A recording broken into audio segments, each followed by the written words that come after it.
Kati fupi niloifanya pamoja na unyonge wangu, wale tunaokaa nao madrasa wengi hawaji maulidini, na mnaokuja maulidini hamji madrasa kusoma.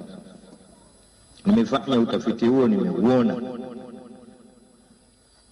wengi tunaokaa nao madrasa, tukawasomesha ahadithi, tukawasomesha sira, tukawasomesha fiqh, tukawasomesha tajwidi, tukawasomesha tauhidi, tukawasomesha nahwu, tukawasomesha fa, tukawasomesha balagha, tukawasomesha mantiki, tukawasomesha mirathi,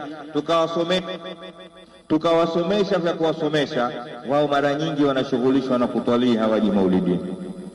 Na nyie mnaokuja maulidini mara nyingi mnajishughulisha na kaswida, bayati, swaba, hijazi, nahawandi, jaharta, rasti, sika, ajemi, kurdi.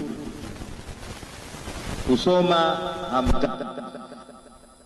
kwa hiyo tunapishana watu, na ndio maana mara nyingi wale ambao hawaji maulidini wanasoma sana, baadaye wanakuwa mawahabi.